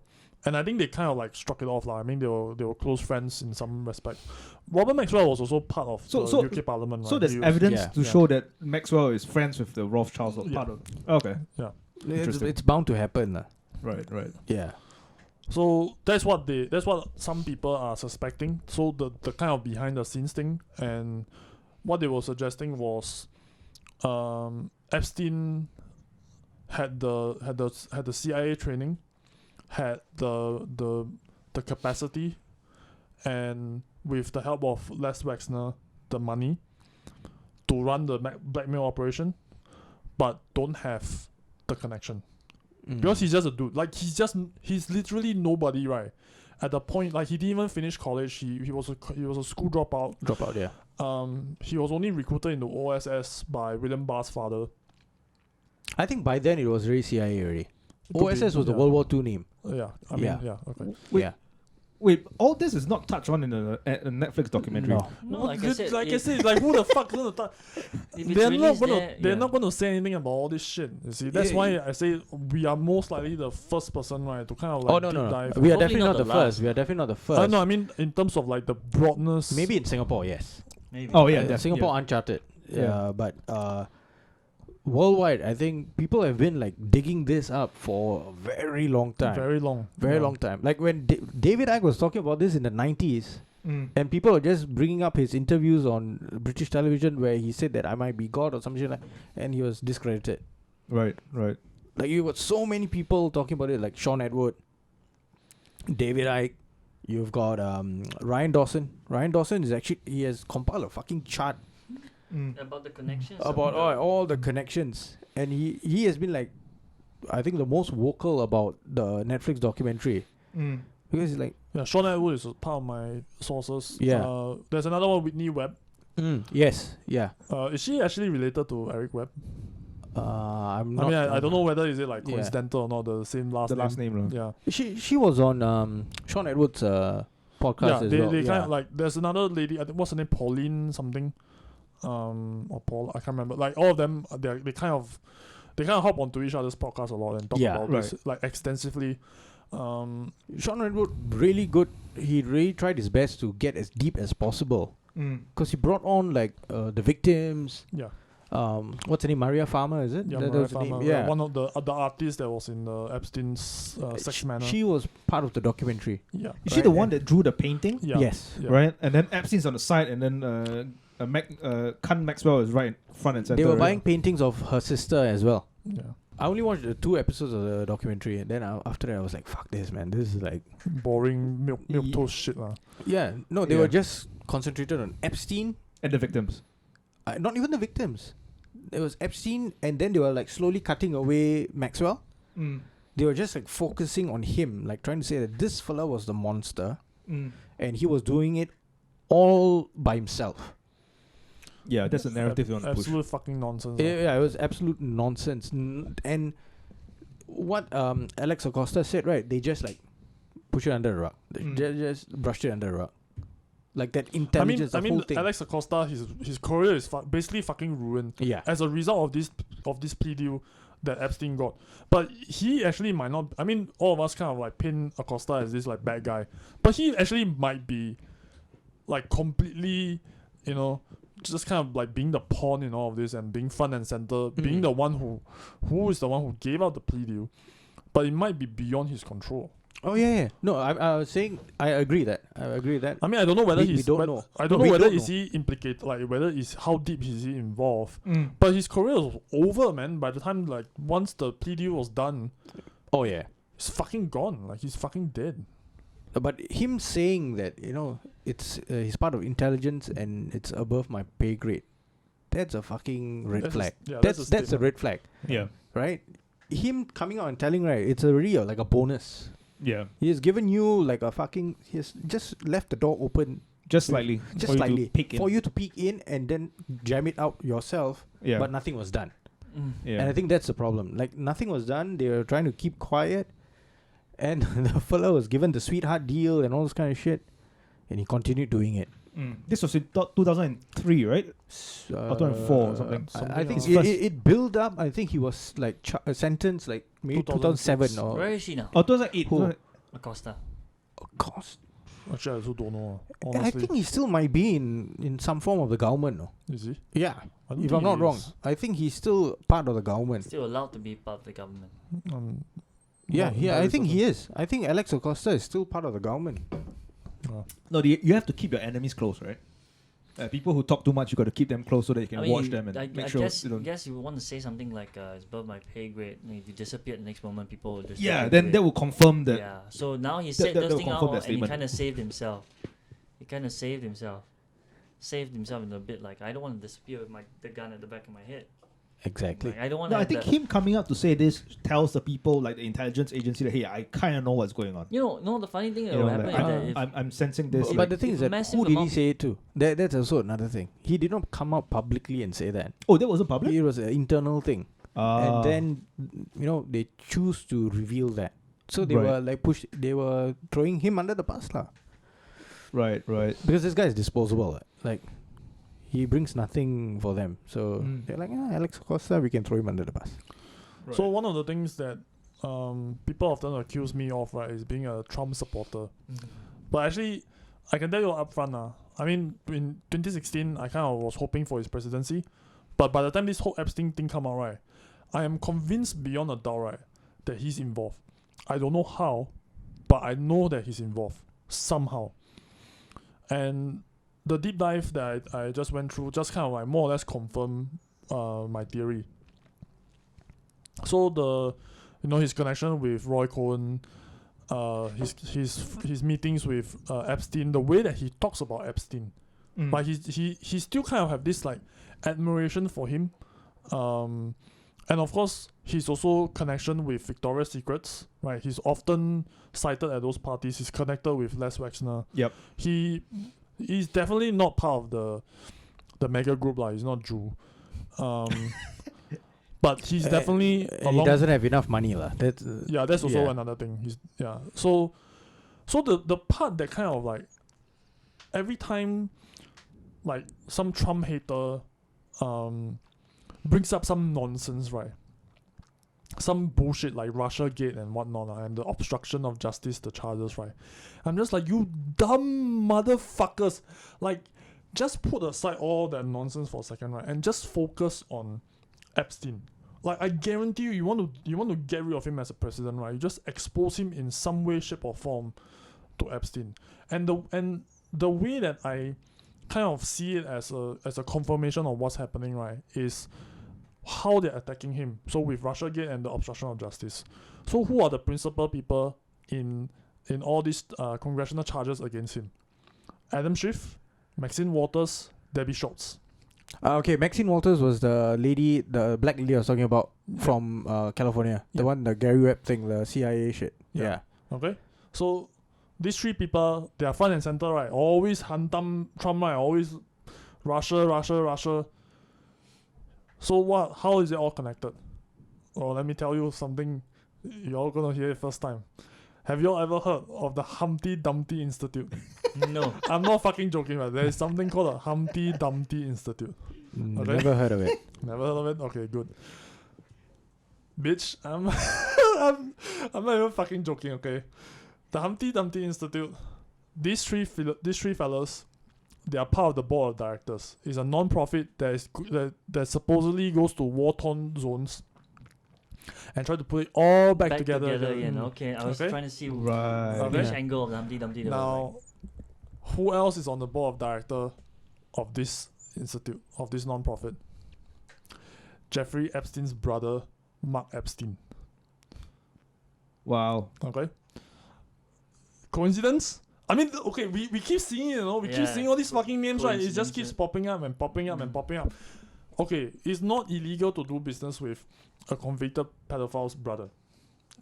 I grant you, okay? But to be connected. But oh my god, like, why? Like, if you have this connection, okay, and you know that Trump is connected to Epstein, you want to divert attention away. Why not go down that route? And the only reason I can think of that the Democrats won't do it, right, is because they are implicated also. Involved. They are fucking implicated. And the way that they are probably implicated it's most likely Trump also has blackmail material on them. I think they both sides have blackmail material on each other, so they have like nukes pointed at each other, right? It's a mutually assured destruction. You better not hit those. Yeah. So they're just going some other like roundabout way, right? Roundabout. To go and try and use this like fucking weak and tenuous It's a link. smoke bomb for everyone else as well. So Yeah. the rest of us won't, because now we can see that the Democrats are against like Trump by attacking him that way, and then you're like, oh. Okay. Yeah, it's So here's another tidbit of information. Okay. Robert Mueller, we remember this fella, right? The guy who is front and center for the obstruction of justice charge as well. This fucker, remember in the finest episode, he was the one who shut down the investigation once the CIA got their hands on it. The FBI, he was the director of the FBI then. I think he turned over the evidence. All of it was lost after he shut down the investigation. Oh, Okay. There was another investigation that he shut down, which is the Franklin sex abuse case. Okay. And the Franklin sex abuse case, right, has ties also very, like, quite tenuously, not very direct, to Roy Cohn. Right. Okay. When was this Franklin thing happen? I think also in the 70s. During the same time as the Finders. During the same time 80s as the McMartin preschool case. Right. So Yeah. prior to the Finders. Correct. Right. And also, so Robert Mueller back then was the FBI director.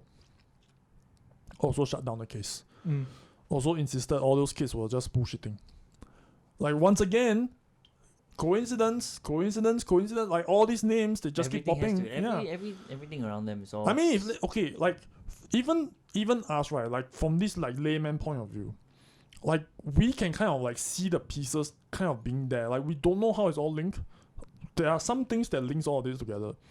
Congress, right, could very easily, with their subpoena powers, right, with their powers that's imbued to them by the Constitution, can go and unseal classified documents, can go and open up all these fucking things. Just open this can of worms, expose everything.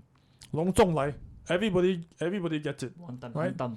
But nobody's fucking doing it, right? They're all protecting themselves. And then the only way that they can go and hunt Trump, right, is to go about with all this like stupid Russia gate bullshit. And I believe that wasn't the whole Russia thing closed because of the Mueller report? Came out to say that there's no evidence. They're still harping on it. They're still harping on it. But I think it's most likely, even there are do-gooders inside, people want to expose it. I have a feeling that when they see it and they know if they open it up, it's going to ruin. It might ruin the country. It might not be. Probably they're not going to touch the Epstein thing, the Epstein angle for Trump. Because then Bill Clinton, Hillary Clinton, that whole thing will come up. Then another thing. Then you go from politics, you go into like tech, and then you see all the tech giants, the people who are running all those companies. No, they're going to be the next. They are involved as well. Yeah, currently the next big scandal. And then the next one, you go to the celebrities, people who have been used as mouthpieces to herd the sheep. You see that they are involved as well. Like Kevin Spacey, right? Like Kevin Spacey, Chris Tucker, like the whole Harvey Weinstein, like Oprah Winfrey, and all these people who have been like somehow linked to it as well. They either knew that like abuse was going on, and then they kept quiet about it. Something was going on, right? I mean, you can't be fucking completely blind to all of this. And you did nothing about it. Yeah. But then when the person gets caught, you just wash your hands and back off. Yeah.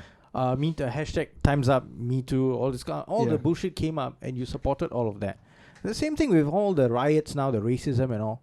Now they are using that to attack Trump and his administration. I'm not saying that what he's doing is right, the way he's handling all the things, but affairs all this is right. Is like small fucking peanuts, right? Yeah, it's all like small things, You're trying to create new shit. You're not going, like what John said, you're not going to the main source of dirt. Yeah. It's there. The way it's there. The way to look at it is, you have a fucking malignant cancer in your brain, right? And all you care about is the rash on your ass, Yeah. You're like slowly pricking the scab and you're trying to make it big, but there's something else there. Yeah. It's much and if bigger. Someone finds a cream for it, there's going to be another rash somewhere else or so. Yeah. John, how do you know about my ass? I've never shown you my ass before. But it's not cancerous though. I think he deduced it lah. He deduced I the think normal it's from walk-ins, the like, you know okay. heart rubbing. From the way you've been shifting in your seat, I can. I'm like Dr. House, right? I can deduce. Yeah, he just was trying to be kind. He You used had English breakfast tea for breakfast, and I know that. And it tickled my ass too much. And and your fingers look kind of chubby. You might have heart problems. How long did we go? How long did we go before we came down to S again? Oh, quite a long time actually. Quite a long time Yeah, not bad, actually. we An survived hour, quite long. 20 minutes before S But was eventually introduced. it'll just Yeah. come down. to Usually the it's within S, the first very 5 But minutes. technically, we have been talking about S play since the beginning because we're talking about pedophiles, yeah. yeah. Oh yeah. And they did not give a It's fuck only whether it also- was a 'cause girl I- or a I- guy I- or I did a a small boy. Google just now, just out of curiosity. You know how they say like your names. Mike Sean. Your names come by like not our Yeah. names but like German names. Schumacher is like his old was a Yeah. shoemaker. So the Rothschild. We want to break down that name. We have child inside. I, Roth. if you go into the Angry. like history of it, it's like it's usually a bastardized version of like a typical Jewish name. Oh. Yeah. So their bastardized is what a combination of angry So children. even like John Stewart, right? His actual name is like something else, like really Jewish. Jeff Ross as well. Rosenberg. Or, No, it's like some other name which is like really really Jewish. and then So they're like, nah, we don't want to use the name. So you change it Stewart, Ross, all this kind of thing. Like Dershowitz. All So this why do different they have to be the Steins center and of it? Steins It's and quite all this weird kind also. Hmm? The Jews center of most. No, because everything. I think like if you ever see any of those. By the way, we're not talking about all Jews. Let's yeah, just yeah. be clear, right? I mean, yeah. let's just be 1000% clear about that. We don't want to be known as anti-Semites. Yeah, Gilbert Yeah. Gottfried is fucking god. But That guy is man.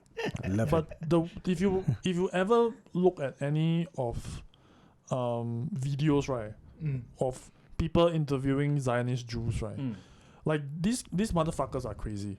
These motherfuckers, like, they have this firm belief that, the Goys, right, us non-Jewish people, like, we are meant to be slaves to the Jewish people. The Gentiles. Yeah. Yeah. We like they literally have this sense of entitlement that the world actually belongs to them. They are the They're chosen the chosen people ones. Yeah. according to their Ones, book. Yeah. And the rest of us, right, just haven't caught on to the fact yet. And they kind of have this. I mean, one of the reasons why, right, like there's so many cultures around the world have kind of kicked the Jews out, of whatever borders that they happen to reside in, is precisely because of this mentality that, like, they are superior. I mean, Jewish supremacists is not like a far out of left field kind of idea. It is like very, very prevalent. Yeah. They really Yeah. You can think just that- see how they treat the Palestinians. yeah, I mean, they Yeah. really like. I mean, if you look at Robert Maxwell, I mean, this guy just thinks he's fucking entitled to everything. You look at Ghislaine, she's so outraged that bond is not given to her, right? I mean, you look at all these people over and over again, they really feel like they are entitled. Yeah. And that is the mentality of these Zionist people. By the way, so there's a good example of a non-Zionist, right, that is repeatedly attacked, a non-Zionist Jew that's repeatedly attacked as an anti-Semite, and that's Bernie Sanders. I mean, motherfucker is Jew, Yeah. right? Not, but he's not a Zionist. He doesn't like Israel. Not the expansionist Israel that is currently unfolding. But Alan Dershowitz just straight up called him anti-Semite, and someone pointed out to him, "Isn't Bernie a Jew?" And they're just like, "Oh, you can be Jew, but you have this self-hatred for your people." I think the first time he used it was on Norman Finkelstein. So when he wrote this book, right, called The Case for Israel. I think he wrote 2 books, Case for Israel, Case for Peace, or something like that. Alan Dershowitz did. And he challenged, people started saying that, the book it's quite a horrible piece of work. Some people were saying that. And then he challenged, saying that, if you can find any inaccuracies or, if you think it's plagiarized and all, I'll give you like 10,000, 25,000, something like that. Oh yeah, and then he pointed out. I think you told Yeah. me this before. So Alan Dershowitz was, they went on Democracy Now! And Norman Finkelstein came like just like that, but with more shit, with the books and everything, and mentioned everywhere where it was plagiarized, where he even did not correct the mistakes on another book called Time in Memorial or something like that. So he just like wholesale lifted. It was like a propaganda piece lah. And he pointed it out, and he started attacking the other guy who's Jewish, right? Finkelstein started attacking Finkelstein. Yeah. Finkelstein's parents were in concentration camps. They survived and came to the United States. Went to New York City and raised 2 sons. Yeah. And they constantly said that, whatever happened there should never happen again to anyone. Not only to Jews, but to anyone. To the rest of the human race. So he took a whole other stance. And he was like, no, the Jewish, the Holocaust, that's why he named his book Holocaust Industry, where it's being used, like what he mentioned earlier, the ADL, which is Anti-Defamation League, and then the Jewish Defense League. All these organizations were actually shaking down the world for money after World War II. Shook down the Germans, the Swiss, the Americans, no, because the Americans were working with them. And all the other countries, they did their best to shake them down for money and property which actually don't belong to them. Didn't belong to all these organizations. It belonged to the Jewish people who had them in the first place. And most of them died. So these fellas claimed it. Right. Yeah, and Dershowitz is he's a piece of work. He's a madman. He's a mad fuck. He was in the documentary, right? And then he actually went to Florida. The Netflix documentary about... he went to Florida and he actually received massages. Oh, and yes. You know what was his cop-out? His cop-out was, I had my underwear on. Oh, yeah. I saw that video of him saying it. Yeah, Virginia Dufresne also claimed that Dershowitz raped her. And then his response was, oh no, that couldn't be. I had the perfect sex life. Like, that was his response. Like, motherfucker, what the fuck? People are saying... supposed to be a lawyer. Yeah, someone is claiming that he's one of the dirtiest fucks. So after that whole incident with Norman Finkelstein, right? He went out on an all-out attack and made sure that Finkelstein could never get tenure in the universities that he taught. He taught at. Never saw a penny of So now Norman $25,000. Finkelstein just writes books by himself and cannot get work from universities in the States. That's how fucked up it is. Should come here and teach. And he called him a self-hating Jew. Yeah.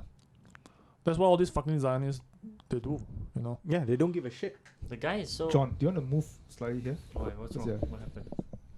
Yeah. No, as he was talking, I think he moved. the chair swivel. Yeah, perfect. Okay. No, it's good. Gravitated away. No, because he has said so many things about the Jews, He so wants he to wants hide. the viewers to know who said it. He doesn't want them being confused that who is the light-skinned guy who said it. Who's this guy?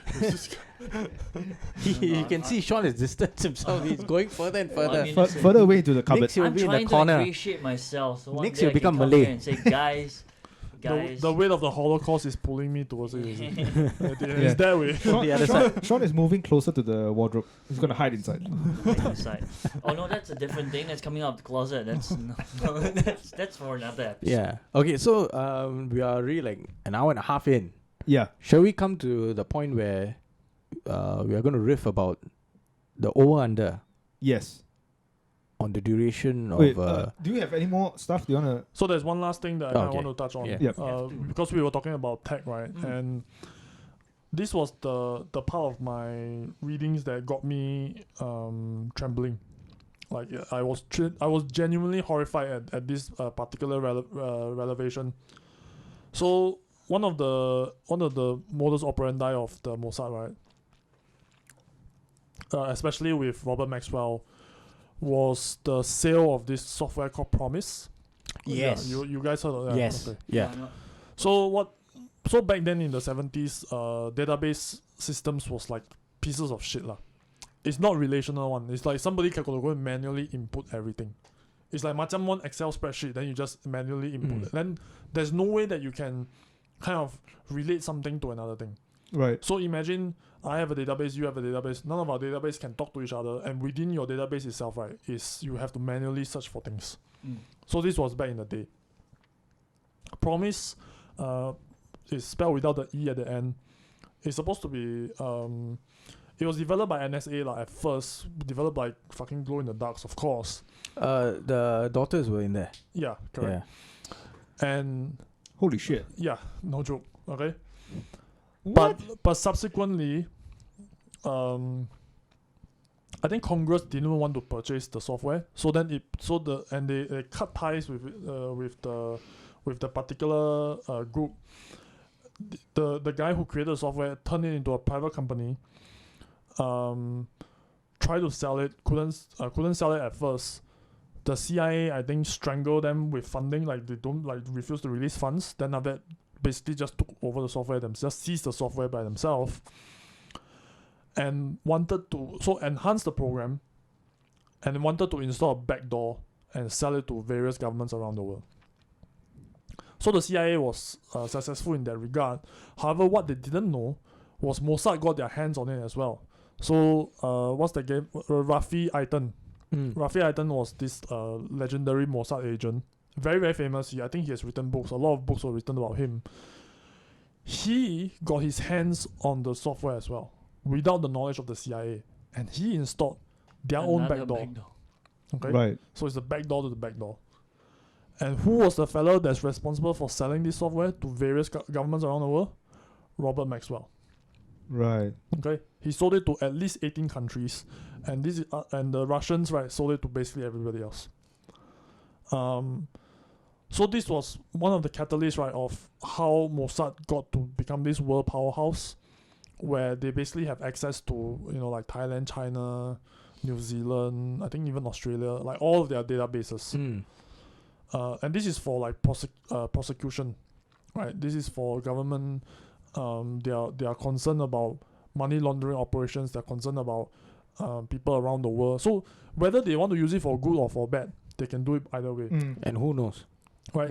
They can frame an innocent person by knowing what the government knows, or they can get evil people off the hook, right? By planting the wrong evidence at the right time or something like that. So this was back in the day. So the question now is, what the fuck is Epstein doing? Like, what is Ghislaine Maxwell doing? Like, what is their new thing?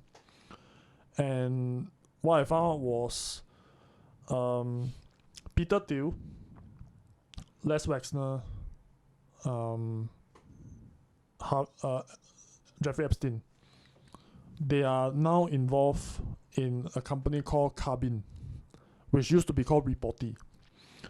And this company is creating a software that does video streaming and geolocation.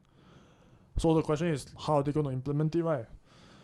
So the way that it's going to work is you are a 911 caller, right? Something goes wrong. Corona now, and especially now coronavirus. So what the 911 operator on the other end will do, right, is to send you with the app, says that we want to see you live stream, and we can locate yourself, and then you agree to it. And now you are just feeding into geolocation, facial recognition, location tracking, so on and so forth, into another database. Right. And this is the last project Epstein was involved in. And Epstein, we know, is Mossad. And the implications of all this, right, is fucking staggering. I mean, it's truly fucking stupendous. Yeah, they can find you wherever you are.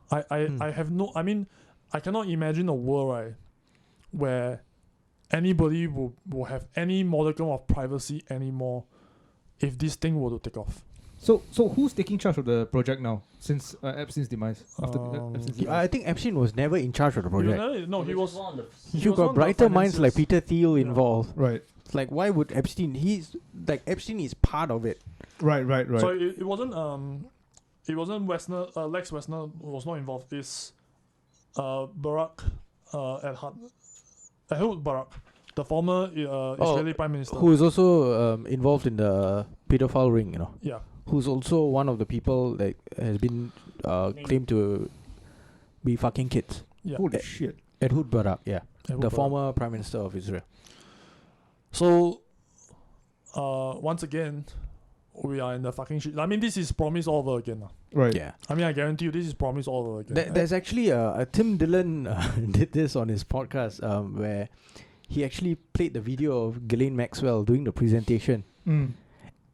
It is fucking hilarious to watch because he's breaking it down and he's doing his comedy bit on top of that. So he's like, I don't know who this lady is, but she's so good. Yeah. And you can see his producer trying to side like, fuck, I can't laugh, but I want to laugh. Yeah. And it's like, wow, she's so good. Whatever she's selling, I am in. I am in. Is it technology? It's technology. This lady can sell me technology. Yeah, and apparently she's selling closets as well, right? She's involved in this Wayfair. Yeah. So the Wayfair thing, it's a bit of a stretch lah. I mean, I when I first saw it, I thought there might be something, but over time, I kind of apparently, a couple of the closets names are based on kids who have disappeared. Went missing. Yeah. correct. It's. They must have had a troll who was like, "Fuck it, lah, let's do it."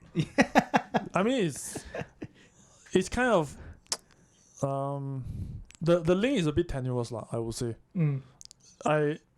Until more evidence comes out, until more connections are linked, like so far all the names that's associated with the company, I don't see any link there. Right. I mean, you see, like when we dive into all this, right, the names kind of pop up over and over again. Right. Yeah. Right. It's always these same few people, the people that they trust. It's a good distraction though, Wayfair. Yeah, but you with talk Wayfair, about something which is actually not involved to distract Yeah. from the actual names. Yeah. True. So with Wayfair, I'm not so certain that it's legit lah. I mean, at first when it came out, it was kind of exciting.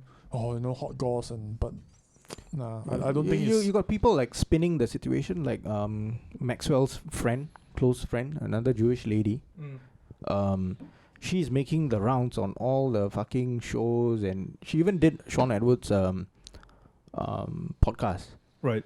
And he gave a disclaimer. He said that I just want to hear what she has to say. It does not mean that I believe her. Right. Yeah. Right. Because whatever she's saying, right, is Vicky contradictory to whatever information he has already So collected. briefly, what is she talking about? She's saying that Epstein was the one controlling her, Right. and she was doing it. She was under distress. She was not partaking in any of it. But that goes against all the stories from the victims. Like The cunt Maxwell was there in the room together with the Epstein. victims are saying that she was fucking them with strap-ons. Yeah. She was raping them. Yeah. And in some cases, right, she had the first taste before Epstein. or any of their associates, any of the people who came to. I think all of the victims get are massages. saying that Epstein was a monster, but Ghislaine is worse. Worse, yeah. Because Ghislaine was the one who recruited them as She well. trapped them in. Yeah. And she threatened people like Maria Farmer. She was issuing threats like, Yeah, I'll she kill was you, saying- I'll burn your you house. can't or- run away. Yeah. We'll find you wherever you go. We'll find you and all this kind So of shit. Like, this comes to the next question though. Why is she hiding out in New Hampshire? Why don't she just leave the fucking States? no, it goes back to what John was saying. Like, you have 4 fucking passports, and who knows how many more passports you have, whether real or fake or whatever. No, but he was Couldn't saying they- why New yeah, No, Hampshire? why- I think she was bouncing around between places. Like she was in Paris. Yeah, she was last seen in Paris actually. Yeah. So she was caught in New Hampshire. And then when one of the times they call her reading that book about how spies were killed. Yes. That is in UK. That's in Britain. But there's right, or also something? they also say that it might have been fabricated, lah. old photo Or some shit like that. Right. Yeah, it's possible. But anyway, she's kind of like a globetrotter. She goes around everywhere. But if she believes, like, if she doesn't want to be caught, shouldn't she just hide out in like Moscow or something? The house was just like recently bought. It might The not be house in safe New for her. Hampshire Yes, with a different name or something, right? in cash. The Oh, house yeah. was bought in cash. Yeah, I think maybe she's Like- just jumping around to places where she Yeah. feels safe. Like Moscow, maybe she doesn't have contacts there. No contacts, no. But no, also no another people thing, right, is protection. that I think Sean Edward had like a live stream for the bail hearing. Oh, So yeah, he yeah. had someone in the courtroom. But the thing was that she was not present there. She was doing it via video Via link. Zoom, yeah. Yeah. Video streaming. was she Video exact- streaming. Because of exactly? COVID-19 kind of Yeah. shit. Lah. Yeah, but where was she But- exactly? yeah. So technically the people in the courtroom would have witnessed her. But who knows where she actually is. another thing that was mentioned. I remember. There's no mugshot. There's no Yes, mugshot. no mugshot. She Epstein got arrested. got mugshot. Yeah, Mugshot. she got arrested and there's no mugshot. Why? Yeah. Where are the charge sheets? Yeah. What has she been charged with? So this is also another thing that Wait, can they cite like, I don't know, like some kind of security risk thing Cannot. that they don't reveal Cannot. to the No public? mugshot, maybe Cannot. because they haven't brought her in. Brought her in already. Brought her Technically, if you are producing her in court, right, via like a stream, that means she's in custody. Well, it's still no You mugshot. are claiming that she's in custody. That's Maybe why you she's can already charge dead her. And those was pre-recorded. lah. You never know, man. I mean, they would have done the mugshot prior, lah. I mean that, but if they are fucking sloppy. It would be Mossad, more then, convincing if there was a mugshot. Yeah, correct. So why was Because it's like following procedures, right? Right. I mean, we don't know, but it is very, very irregular. And we don't even know if Epstein is really dead, lah. Yeah, that's also another thing. Yeah, we don't really know. Right. No, the body is nowhere. It's an unmarked grave. Yeah. They say they don't want it vandalized. Even but that's like fucking stupid. Robert Maxwell, Bob Maxwell has been buried in Israel. At least that one you know. But Epstein and all, no. It's quite weird. They actually hide exhume behind those kind of things. Like, they actually exhume vandalized. Robert Maxwell once after his death. He got buried. Then they exhumed it again for to re-examine his body. After that's when they found out that he got some evidence of a torn. But like for Epstein, they're not even they're not opening up again, right? They don't want to prove. They claim that the family, the estate, did another autopsy and all this kind of thing. But Epstein's estate, yeah, right. And then like after his death, right, there was money moving from his account. Yeah, who authorized that? His will was updated on the day of his death. And how he died also, I think that's a whole different thing that you can. Don't you know you can somersault off your bed and then just strangle yourself? Don't you fucking know? The whole thing behind him being in that facility, how that facility was running, everything was coincidence after coincidence. Yeah, like how he had a roommate, and then the roommate was like moved out on the day of his death. Just to have to be empty, and then the guard was not there. And last minute change of guard, right? And then when you want to commit suicide, right, automatic the CCTV can feel you want to and then commit suicide. They switch off. Switch off. It's bullshit, and it's run on the fact, right? You know how arrogant or how scary that is. It's run on the fact, right, that you can't do shit. That we're only doing this to have the preface where you can't point it out conclusively. We dare to do it. It's the same thing like how Goh Chok Tong answers questions when you say why the ministers paid so much, and you just answer it downplays because it's to prevent corruption. Just give you a one-word answer and you're gonna accept it. You're gonna accept it no matter what. And he has because you can't really challenge it, right? Yeah, this thing is the same. No one can challenge it. Anyone wants to dig it out, they'll ask you why, and then they'll probably throw like 10,000 things at you. And it's funny to see how like immediately after Epstein's death, all the talk shows and late night talk show hosts came out and said that we should not jump to conclusions. Let's not give in to conspiracy theories. Let's wait for the real truth to be out. I think Trevor Noah did one of the worst jobs where he had Hillary Clinton on, and he said, you are all so powerful, you can kill people at the snap of a finger, but why can't you become president? The guy's a hack. That was like, the guy's hey, fuck off lah. Yeah, I feel that it's not even his team that is writing that. I think it comes from high up. So like, hey, this is what we want to run. Make it funny. And then he get his team together. Okay, this is what we're going to do, but make it funny. Yeah, it's not him, right? Yeah. I mean, who even believes all these like nonsense people anymore? I mean, honestly speaking, like who the fuck believes any of them? Like I can't even. When Netflix came out with the documentary, right? I mean, people know that I'm in love with all this like conspiracy shit, and I'm just like, no, I'm not watching it. It's just wasting my time. Yeah, I watched the first 3 episodes and then I realized that a lot of things are missing out. And I'm not even talking about his death though. I don't think they mentioned his death at all. And then the 4th episode, I didn't bother. Well, they'll try to steer away from something like that. And the first journalist, Virginia Ward or something like that, or something Ward. Vicky Ward. Vicky Ward, yeah. I think she was the first person like featured on that documentary, right? She got paid for the documentary. So Vicky Ward, Vanity Fair writer. Right? Yes. None of the victims were paid. You have stuff on her as well. I have stuff on her. So Vicky Ward, okay. So she claims to be Jeffrey's opponent now, okay? Out in the media all the time criticizing Epstein, but actually she's been seen several times with Ghislaine Maxwell partying. Okay. Ooh. Now here's another bit of connection. So her ex-boyfriend Evan Raleigh, son of Alistair Raleigh, also another famous MI6 spy. Okay. Her mother sold a house in Palm Beach, 7 minutes away from Epstein's house. Okay. The person who penned the deed is Darren Indyke, which is Epstein's personal attorney. And then afterwards, the house was sold back to her. Vicky Ward's mother. A few years later. So when Vicky Ward's mom first sold it, it was just under a trust. So it was like so-called company purchased the house. Right. But so we don't know who actually is the owner of the house. We only know the company name, but we know who penned the deed. The person who penned the deed, Darren Indike, is Epstein's personal attorney. And then subsequently, Vicky Ward's mom purchased the house back from that owner. So it's like washing money, lah. Yeah, that sounds very dirty though. Because the name on the deed will be this attorney on behalf of the trust. Yeah. Right. And then I wouldn't be surprised if he paid in cash. You never know. Yeah. I don't think he's paying cash, not for this one. But I mean, fuck lah. It's once again, right? It's like all cloak and daggers here, right? All smoke and mirrors. It's like you're telling me that you're somehow an opponent of Epstein, but then you're like partying with Ghislaine.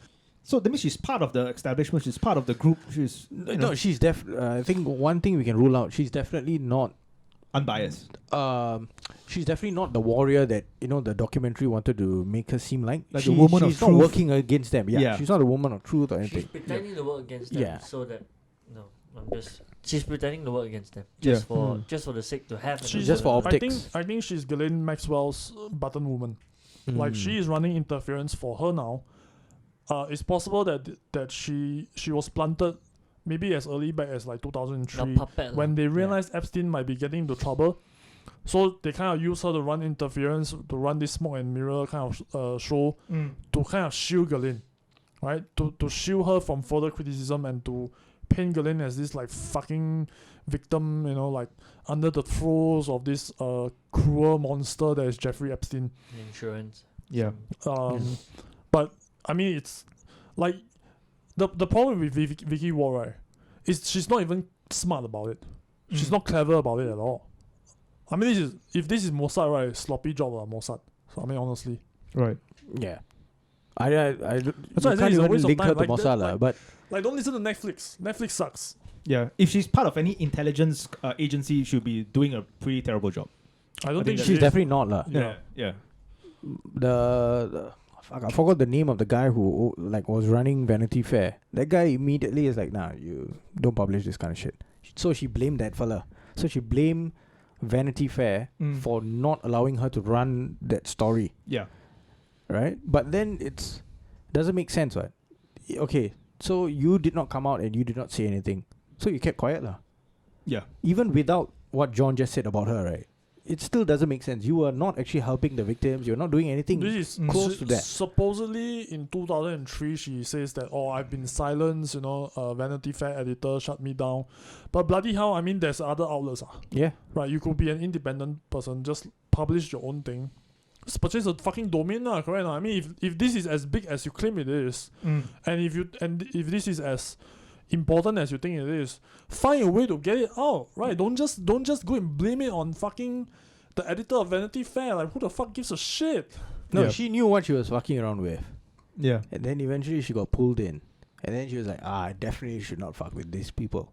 Yeah. And then she kept quiet, and then she made some money from this documentary. You're like, win-win for her lah. Win-win. COVID, BLM, everything is kicking off.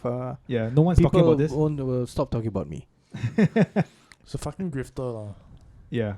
Okay, so let's go into our bet.